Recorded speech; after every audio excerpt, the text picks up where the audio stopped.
오늘 저는 요한복음 1장 35절부터 51절의 말씀을 가지고 선한 양심이라는 제목을 통하여 하나님의 말씀을 증거하고자 합니다.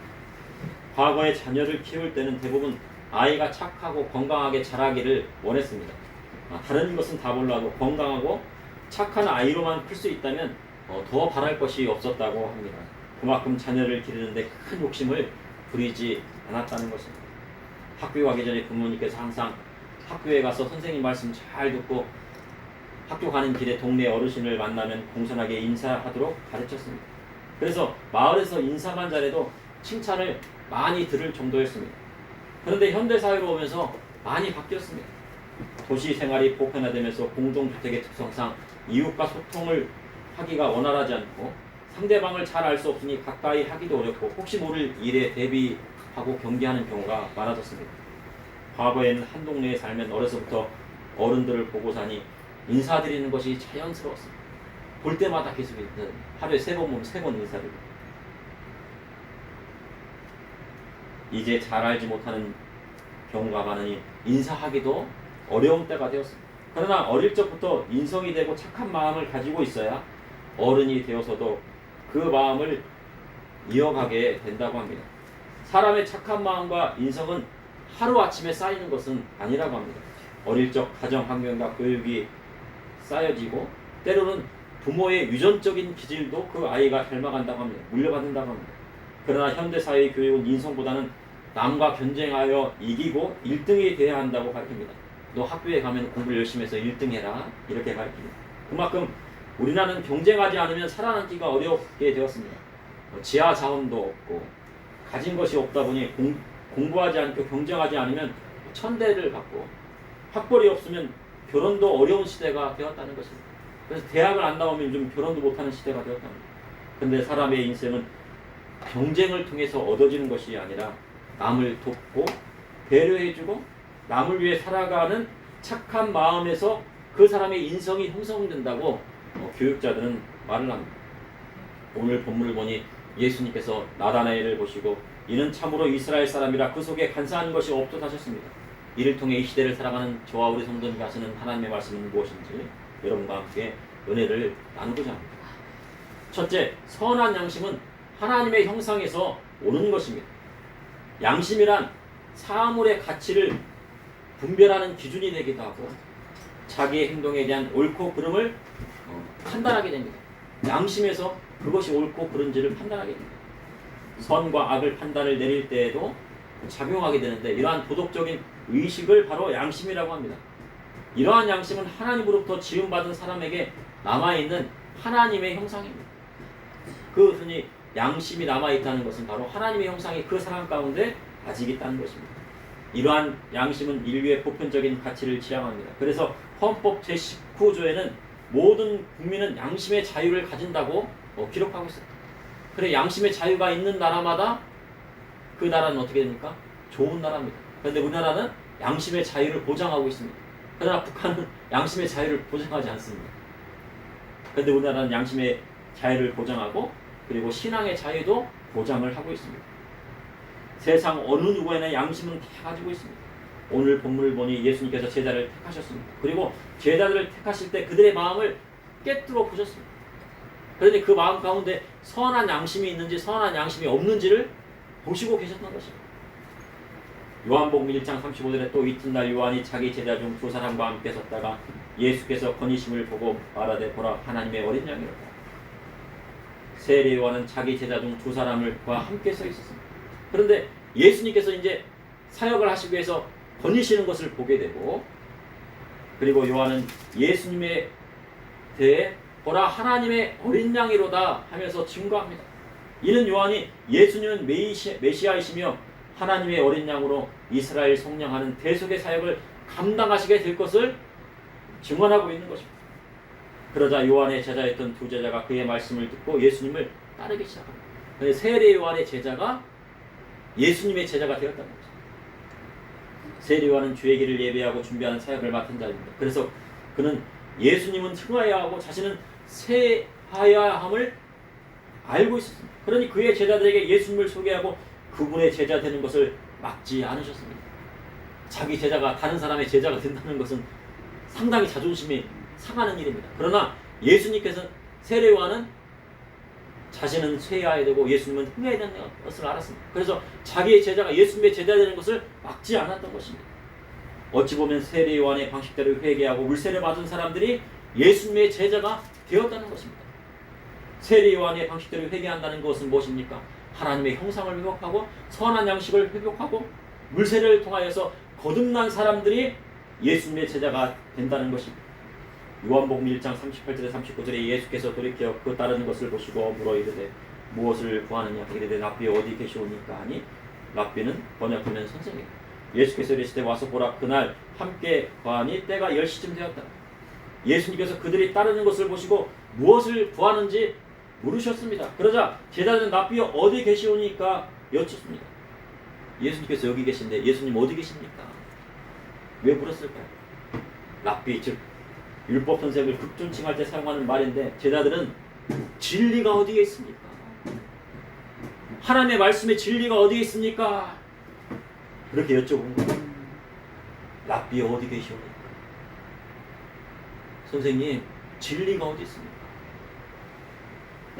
이 나라가 이렇게 로마의 침략을 받아가 식민지가 되고 하나님의 말씀은 올바로 세워지지 못하고 악한 자들이 득세하는데 진리가 어디 있습니까? 예수님께 여쭈었습니다. 세례요한을 따라 하나님 말씀대로 살아가길 원했던 제자들이 예수님의 제자가 되는 순간입니다. 그때 우리 주님은요 와서 보라 하셨습니다. 예수님의 전도 방식은 와서 보라입니다. 예수님은 살아 움직이는 하나님의 말씀이셨습니다.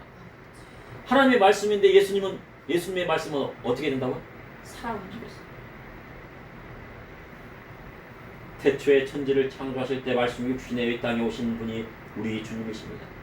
당시 예수님의 말씀을 연구하고 가르쳤던 율법가서는 그 말씀은 연구하였지만 그들이 전하는 말씀에는 살아있지 않았습니다. 그러나 예수님은 이 땅에 오셔서 하나님 말씀대로 사셨습니다. 그리고 설교하신 대로 그대로 살아가시면서 그것을 제자들에게 본을 보이셨습니다. 그러니 예수님의 말씀은 어떤 말씀입니까? 죽은 말씀이 아니라 살아있는 하나님의 말씀 그 자체셨습니다. 그리고 그 말씀을 제자들에게 가르쳤습니다.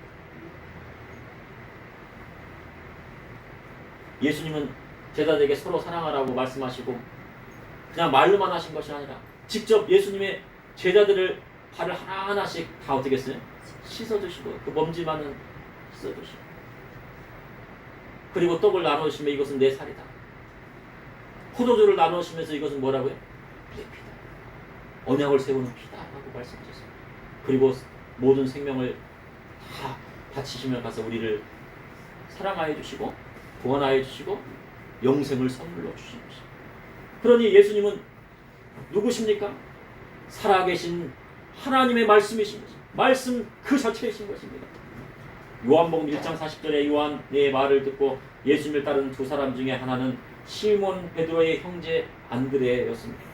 요한의 자녀였던 안드레가 자기 스승님의 소개로 예수님을 만난 후에 그분이 진정 메시아임을 깨닫고 자기 형인 시몬 베드로를 전도했어요. 베드로의 동생이 누구냐면요 안드레입니다.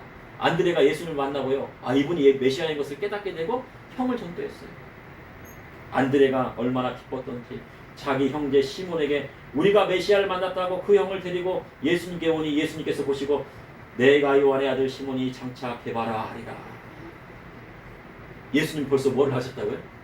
시몬은 뭡니까? 갈대인데 그가 개바 반석이 될 것을요 알고 계시더라고요. 왜 그것을 알고 계셨습니까? 예수님께서는 그 베드로의 심령을 꿰뚫어 보고 계셨거든요.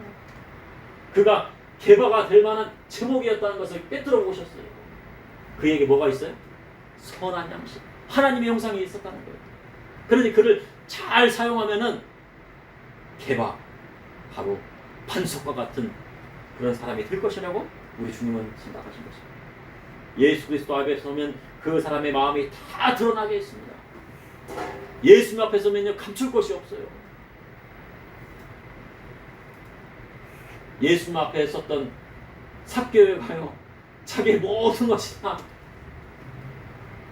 드러났습니다. 벌거벗은 듯이 다 드러났어요. 옛날에 있었던 모든 과거가 다 드러났어요. 그런데 삭개오가 어떻게 했습니까? 예수님을 만난 후에요 너 회개하라 그렇게 말씀 안 하셨는데요 자기가 직접 회개했어요. 내가 억지로 다른 사람 것을 취하면 몇 배를 갚겠다고? 4배를 갚겠다고. 너 회개해라. 너 왜 그렇게 사느니? 그렇게 말씀 하나도 한마디도 안 하셨는데 삭개의 그 마음이 다 드러나게 된 거예요. 이튿날이 되어 예수님께서 갈릴리로 가시다가 빌립을 만나 나를 따르라 하십니다. 예수님의 제자를 택하시는 방법은 나를 따르라 하였습니다. 그리고 따르는 제자에게 본을 보이시고 살아계신 하나님의 말씀을 가르쳤습니다. 그런데 빌립은 안드레와 베드로와 함께 한 동네에 사는 베세다 사람들이었습니다. 그러니 이들은 서로 잘 알고 있는 사이였습니다. 베세다는 갈릴리 바다 북동쪽에 있는 작은 마을이었습니다. 그들은 보잘것없는 어부였지만 예수님은 그들의 마음을 꿰뚫어 보시고 제자를 삼으시고, 그리고 그 빌립은 다시 누구를 전도했습니까? 바로 나다나엘을 전도했는데, 이 나다나엘은 바로 바돌로메입니다. 하나님의 선물이라고 하는 바돌로메라는 예수님의 제자입니다. 요한복음 1장 45절에 빌립이 나다나엘을 찾아 이르되 모세가 율법에 기록하였고 여러 선지자가 기록한 그 일을 우리가 만났으니 요셉의 아들 나사렛 예수다.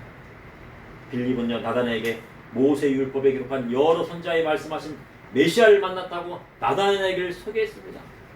그분이 바로 누구라고요? 요셉의 아들 나사렛 예수라 소개합니다. 그런데 나다나엘의 반응은요, 그리 좋지 못했습니다. 나다나엘은 나사렛에서 무슨 선한 것이 날 수 있느냐. 분명 구약 성경에는 메시아의 탄생이 유대 베들레헴에 날 것을 예언하고 있었기 때문입니다. 그래서 빌립은 예수님의 전도 방식대로 와서 보라. 우리가 밖에 나가서 전도할 때 어떻게 전도합니까? 와서 보라. 와서 보고 그때 판단합니다. 교회 한번 와봐. 하나님 말씀 한번 보고. 요한복음 1장 47절에 예수께서 나다나엘이 자기에게 오는 것을 보시고 그를 가리켜 이르시되 보라, 이는 참으로 이스라엘 사람이라 그 속에 간사한 것이 없다. 예수님은 나다나엘이 오시는 것을 보시고 그 마음을 꿰뚫어 보셨습니다. 모든 것이 다 드러났는데, 그리고 그에 대해 말씀하셨는데 이는 참으로 이스라엘 사람이라 그 속에 간사한 것이 없다. 나다나엘은요, 예수님은 알지 못했지만 하나님 말씀대로 살아가길 원했던 사람이었다는 것입니다. 그리고 선한 양심을 가지고 하나님의 형상대로 살아가길 원하는 사람이었습니다. 그래서 나다나엘은요, 옛날 말로 하면요, 법 없이도 살 사람이었어요. 법이 없어도 그 선한 양심으로 깨끗하게 살 사람이었어요.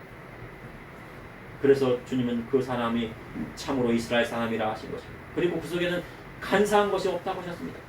간사하다는 것은 자기에게 올 이익을 위하여 나쁜 꾀를 내는 것을 말합니다.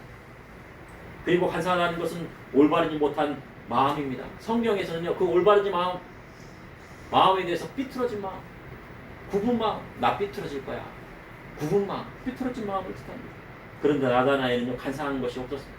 이는 그가 선한 양심을 가지고 있었고 그는 하나님과 사람 앞에 정직한 사람이었다는 것이었습니다. 그런데 그러한 나다나엘이 메시아이신 예수님을 만났습니다. 선한 양심을 가지고 있는 사람은 주님의 말씀을 들으면 예수님을 믿고 따르게 되었습니다. 그래서 선한 양심을 가지고 있는 사람들을 찾아 전도를 해야 됩니다. 둘째, 세상에 선한 양심을 가지고 있는 사람을 찾고 전도해야 할 사명이 우리에게 있습니다. 요한복음 1장 48절에 나다나엘이 이르되 어떻게 나를 아시나이까? 예수께서 대답하여 이르시되 빌립이 너를 부르기 전에 내가 보아가 나무 아래에 있는 것을 보았노라. 나다나엘은 자신을 꿰뚫어 보시는 예수님을 보고 깜짝 놀랐습니다.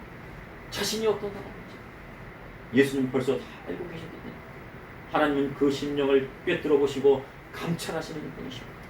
메시아이신 예수님은 사람들의 심령을 꿰뚫어 보십니다. 그래서 예수님께서 잡히시기 전날 밤 가룟 유다의 심령을 꿰뚫어 보셨어요. 이 중에 그래서 나를 팔자가 있다. 다 납니까? 접니까? 그런데 예수님께서 내가 떡 조각을 떼어다가 포도주를 찍어서 다 줄 테니 그 사람이다. 근데 그 사람이 딱 누구였어요? 가룟 유다가 다 받은 거예요. 내가 가룟 유다의 정체가 드러났어요. 뭐가 드러났다고요? 가룟 유다의 그 악한 마음이 드러나게 된 것입니다. 그리고 예수님께서 뭐라고 하셨습니까? 내가 할 일을 빨리 하라. 그리고 하는 데다가요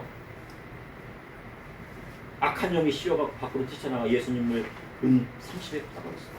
그러니 자신의 심령을 꿰뚫어 보시는 주님을 보고 놀라움을 금치 못한 것입니다.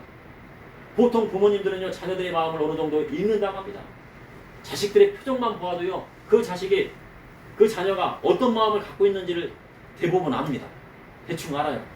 어떤 고민이 있는지, 힘든지 안 힘든지, 어떤 어려움이 있는지, 학교에서 무슨 일이 있었는지 정확하게는 알지 못하고 그 표정을 보면 알아요. 부모들이 자녀들을 키울 때 보통 대가를 지불하고 무엇인가 시키려고 합니다. 그래서 미국에서는요 잔디를 깎고 그러면은 내가 용돈 줄게. 아빠 구두를 닦으면 용돈을 줄게. 빨래를 널으면 용돈 줄게. 설거지하면 용돈 줄게. 그러니 어떤 대가가 지불되어야 움직이는 어떤 사람이 되는 수동적인 사람이 되는 거예요. 공부하는 것도 대가가 주어야 됩니다. 공부해야 TV 보여줄게. 공부하면 게임하게 해줄게. 공부하면 맛있는 아이스를 주겠다고 하면요 나중에 수동적인 사람이 되고 마는데 그리고 나중에 효도도 어떻게 해요? 대가가 없습니다. 하질 않아요. 대가가 있어야 돼요. 네. 근데 그런 교육 방식이 별로 좋은 방식은 아닙니다. 미국에는 연로하신 어머니가 아파도 자식들이 돌보지 않는다고 해요. 어머니가 어떻게 해요? 아픈데 자식들이 안 돌본대요. 그래서 아빠가 그래요. 자식들에게 왜 아픈 엄마를 왜 돌보지 않느냐 하면 아빠가 돌봐야지 왜 내가 돌봐. 아빠는 엄마의 와이프잖아. 아빠가 해야 하는 것이 아니냐고 합니다. 그러니 당신 남편이 당신이 돌봐야 하고 당신 아내이 당신이 돌봐야 한다는 거예요. 그런데 그들의 인생이 똑바른 겁니까? 안 똑바른 겁니까? 그러니 미국에 조기 유학 보낸 부모님들이요 자식들의 인성이 미국식으로 변하는 것을 보고 나중에 후회하는 거, 땅을 치고 후회하는 거. 초등학교 때 일찍 보냈어요. 그랬더니 미국식으로 배운 거예요. 나중에 커서 어떻게 해요? 부모님을 안 돌봐요. 그러면서 너 왜 안 돌보니? 엄마 나 어려울 때 미국에서 홀로 고생하고 있었을 때 엄마 나 안 돌봤잖아. 그러는 거예요. 기록에 아빠가 돼갖고 예? 아빠는 죽을 둥 살 둥 막 돈을 막 보냈더니요 나중에는 어떻게 한다는 거예요? 그 은혜를 못 누리는 거예요. 그리고 미국에서는 아빠가 친엄마를 버리고 새엄마를 들이면요 그 자식들이 뭐라고 하면 젊은 새엄마에게요 자기 새엄마라고 따른다고 해요. 그런데 정작 친엄마는 월세 50만 원짜리 지하에 살고 몸도 아픈데 돌보지도 않는다는 거예요. 그러니 그런 불효 자식이 어디에 있습니까? 네. 새엄마를 따라요. 엄마는 이는 선한 양심이 없는 것입니다. 기독교의 많은 미국이라도 하나님 말씀대로 따르지 않아요. 근데 미국이 기독교의 나라라고 해서요 하나님 말씀대로 따르는 것이 아니에요. 그런 것을 배우면 안 됩니다. 한국에서 미국에 조기 유학 보내요 미국의 잘못된 풍습이 배워오더라는 것입니다. 그리고 결혼하고는요 부모님을 안 찾아뵙고 돌아가실 때 뭐라도 받을 게 없는가, 뭐라도 상속받을 게 없는가, 콩고문 없는가, 그때서야 찾아와요. 1년에 한 번 찾아올까 말까, 10년에 한 번 찾아올까. 부모님 돌아가신다면 그때서야 콩고문 없을까 하고 찾아온다는 것이 미국의 교육이라는 것입니다. 그런데 이것은 기독교의 문화가 아닙니다. 성경의 말씀과는 전혀 다른 것입니다. 미국의 상류층의 집안에서는요 우리나라처럼 한 달에 한 번 꼭 모여서 가족끼리 식사를 하고 단합합니다. 그리고 교회에 모입니다. 유대인들도 마찬가지입니다. 유대인들일수록 그런 현상에 더 두드러진다는 거예요. 유대인일수록 유대인이 상위 5%에 들어간다고 하잖아요. 미국에요. 근데 그들이 어떻게 해요? 가족끼리 연합하고 형제끼리 돕고 부모님 앞에 효도하고. 그럼 선한 양심이 왜 없어지는 것일까요? 왜냐하면 너무 일찍 아이들을 세상에 맡기기 때문이에요.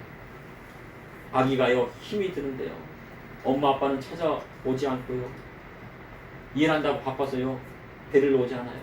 하루 종일 엄마 아빠를 기다립니다. 그런데 보통 사람의 인성은 언제 형성된다고요? 12살 이전에 형성된다고 전문가들은 그렇게 얘기를 하고 있어요. 그래서 12살 전까지는요 유학 보내지 말고 그냥 부모님 밑에서 자라야 돼요.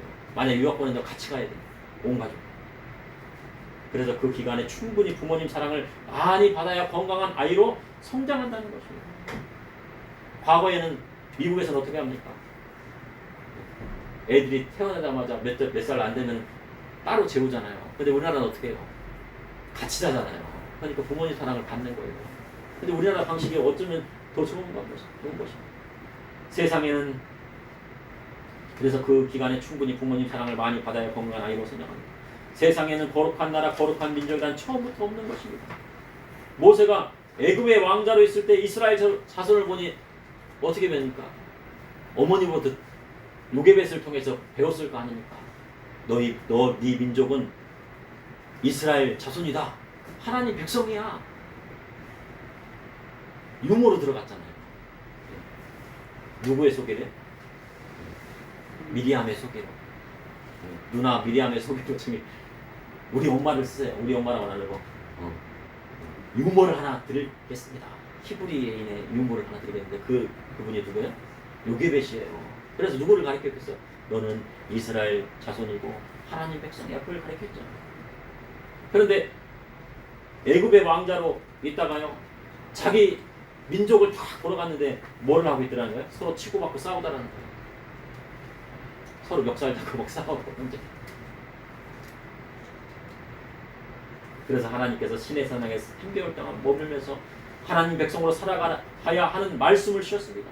그 말씀을 가지고 11일 만에 가데스 바네아로 갔지만 그곳에서 불순종함으로 다시 광야로 돌아가 38년간을요. 뺑뺑 돌았어요. 그래서 40년 광야 생활을 하게 된 것입니다. 하나님은 이스라엘이 선한 양심을 가진 하나님 백성이 되도록 가르쳤습니다. 그런데 오늘 본문에 예수님께서 나단을 뵈시고 뭐라고 하셨습니까? 참 이스라엘 사람이라고 소개하고 계신 겁니다. 그리고 그를 뭘 받아주셨다고요? 제자로 받아주셨다고요. 그리고 바로 그 제자가 바로 바돌로메라고 하는 예수님의 제자입니다. 셋째, 예수님을 믿고 선한 양심을 가지고 정직하게 하나님 말씀대로 나아가는 자는 하나님 나라를 보게 됩니다.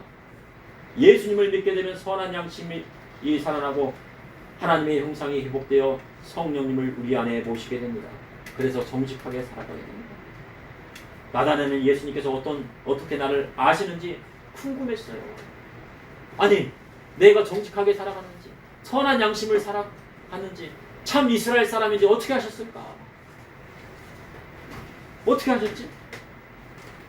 예수님께서 빌립이 너를 부르기 전에 내가 무화과 나무 아래에 있는 것을 보았노라. 내가 너를 부르기 전에, 내가 너를 제자로 삼기 전에 너는 무화과나무 아래에 있었지 않니? 근데 무화과나무에서 뭐를 했던 거예요? 너 무화과나무 아래에서 있었지 않니? 당시에 무화과나무는 그 아래에서 묵상해요. 무화과나무가 커요. 삭개오는 돌 무화과나무 위에 올라갔다잖아요. 큰 나무 밑에서 뭐를 했겠어요? 하나님 말씀 묵상하고. 메시아가 어디에서 오실까? 아, 베들레헴이라고 그랬지? 아, 베들레헴에서 오신다. 묵상을 하고 있었는데 누가 왔어요? 빌립이. 메시아가 오셨대. 근데 요셉의 아들 나사렛 예수래. 아니, 나사렛에서 선한 것은 알 수가 없는데 어떻게 메시아라고 하는 걸까? 그리고 거기서 뭐를 했어요? 기도했어요.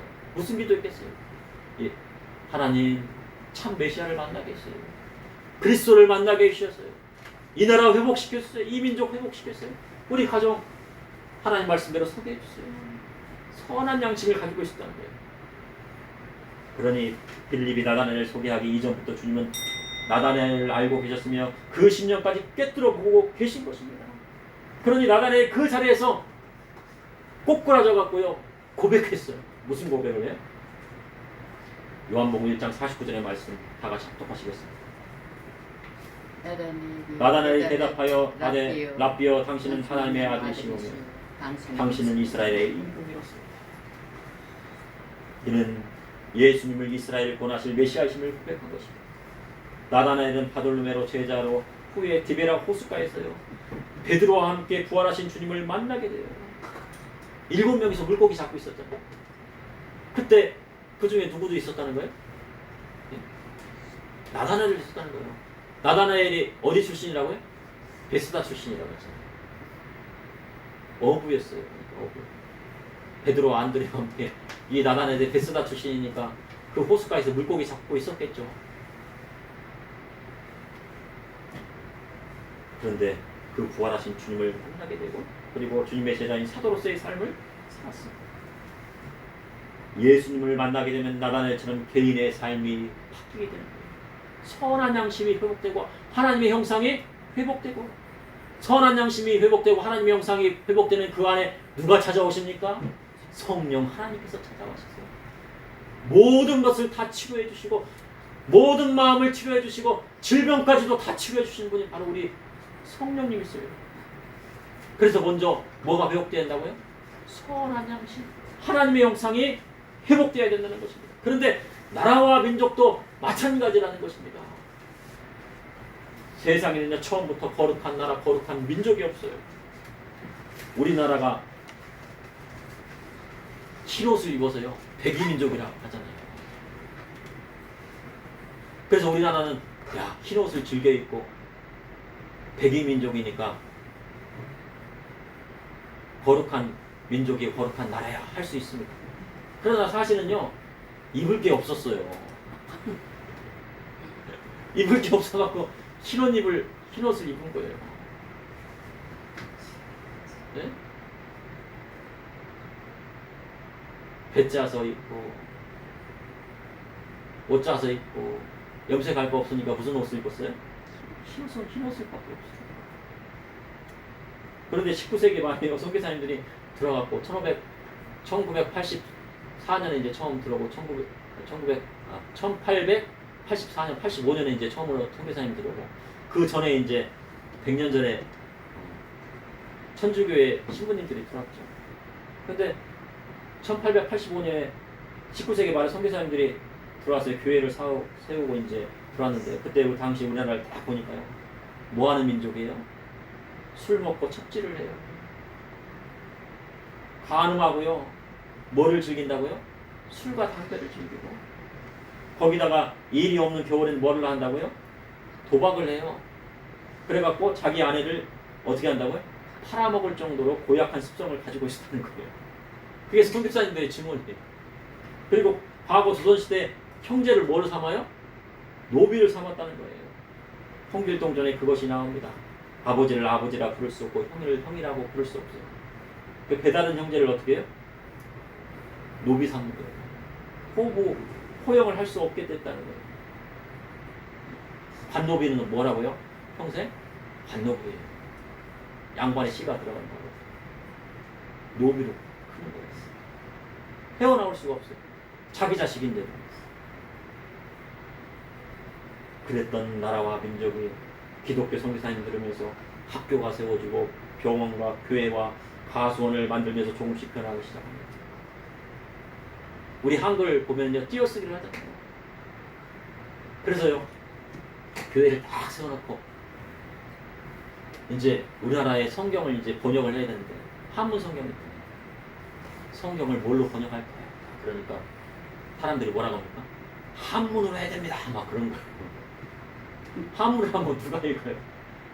그러니까 선교사님들이 우리가 편하게 읽을 수 있는 글이 없을까 보니까요. 딱 보니까 언문이라고 하는 여자들이나 쓰는 한글이 있더라는 거예요. 그래서 그 한글을 가져다가 선교사님들이 다 뭐를요? 번역을 하는 거예요. 그리고 띄어쓰기도 맞춤법을 해야 되니까 띄어쓰기도 만들었어요. 그 선교사님들한테 배운 선생님이 누굽니까? 사람이 누굽니까? 바로 주시경 선생님입니다. 한글학자. 그래서 지금처럼 한글에 띄어쓰기가 생기고 한글 성경을 통해서요 사람들이 머리가 깨어있기 시작합니다. 병원 세우고 교회 세우고 먹을 것이 없으니까 화선을 만들어서 사과를 막 대구에 사과가 그렇게 많잖아요. 다 선교사님들이 그렇게 조금씩 변화시킨 것입니다. 그리고 지금에 이렇습니다. 세계적으로 우리나라는요 우리나라같이 치안이 잘 되어 있는 나라가 흔치 않습니다. 카페에 휴대폰이나 컴퓨터를 놓아도요 절대 가져가지 않는다고 그래요. 이는 선한 양심 때문이에요. 그리고 대부분 다 CCTV가 있기 때문에요. 가져가면 다 잡혀요. 그리고 종교성이 많은 나라예요. 종교에 대한 관심이 많았습니다. 그러니 이곳에 예수님의 말씀이 들어오니 나라가 변화해 세계 중심의 국가로 들어선 것입니다. 그러나 북한은 아직도 하나님을 믿지 않고 믿는 자를 핍박합니다. 한국의 노래나 드라마를 보고 보급하면 공개 처형하고 총살시켜요. 그리고요, 오빠 그러면 안 된대요. 오빠라고 하면 우리나라에서 사용되는 오빠니까 같이 이렇게 사랑하는 사람이 있으면 오빠 그러면 안 된대요. 그럼 잡혀갖고요, 그 사상교육을 받아야 돼요. 그리고 요즘 막 선생님을 쌤 그러잖아요. 쌤이라고 또 안 되는데 잡혀가고 사상교육, 노동교양했지. 6개월간 노동교양을 저희가 저녁 아침 새벽 6시부터 저녁 9시까지 교양을 받는 거예요. 그러니 북한은 아직까지 뭐가 없어요? 선한 양심이 없는 거예요. 하나님의 형상이 아직도 회복하지 않습니다. 신앙의 자유가 없습니다. 우리나라에 산다는 것마다 하나님의 은혜입니다. 예수님은 나다나엘의 믿음을 보시고 그를 칭찬하시며 그에게 한 가지를 더하셨어요. 뭐예요? 하나님 나라를 보게 될 것을 말씀하신 것입니다. 요한복음 1장 50절에 51절의 말씀 다 같이 합독하시겠습니다. 예수께서도 대답하시되 내가 너를 무화과나무 아래에서 보았다함으로 믿느냐? 이보다 더 큰 일을 보리라. 또 이르시되 진실로 진실로 너희에게 이르노니 하늘이 열리고 하나님의 사자들이 인자 위에 오르락내리락 하는 것을 보리라. 하늘이 열리고 하나님의 사자들이 인자 위에 오르락내리락 하는 것을 보리라. 자신이 무화과나무 아래에 있다는 것을 듣고 믿은 나다나엘에게 예수님은 하늘이 열리고 천국을 보게 된다. 하나님 나라를 보게 된다. 하나님의 사자들이 인자 위에 오르락내리락 하는 것을 보게 될 것이라 말씀하셨습니다. 이는 나다나엘이 하나님 나라를 보게 될 것이며 천국에 들어갈 것을 분명히 말씀하신 것입니다. 그러므로 선한 양심은 하나님의 형상에서 오는 것입니다. 세상에 선한 양심을 가지고 있는 사람을 찾고 전도해야 할 사명이 우리에게 있습니다. 그리고 예수님을 믿고 선한 양심을 가지고 정직하게 하나님 말씀대로 나아가는 자마다 하나님 나라를 보게 될 것을 주님 분명하게 말씀하신 것입니다. 잠시 기도하시겠습니다. 사랑의 주님, 오늘도 감사합니다. 선한 양심을 가지고 하나님의 형상대로 하나님 말씀대로 살아갔던 나다나엘을 주님께서 불러주시고 그를 주님의 제자로 삼아주시고 사도로 삼아주시고 그리고 주의 복음을 증거하게 해주시니 감사합니다. 나다나엘 즉 바돌로메를 택하셨던 것처럼 저와 우리 성도님들을 택하여 주시고 우리 마음 가운데 선한 양심과 하나님의 형상이 복되어 성령님 우리 안에 거하시는 것만으로 질병이 치유되게 하시고 낫게 하여 주시고 아버지 하나님 말씀대로 정직하게 세상을 살아갈 수 있도록 인도해 주시고 그로 인하여서 하나님 나라의 백성 삼아주시고 또한 천국을 바라보며 하늘이 열리고 하나님의 사자가 인자 위에 오르락내리락 하는 것을 저와 우리 성도님을 다 볼 수 있도록 인도하여 주시옵소서. 아멘. 예수님 이름으로 기도합니다. 아멘.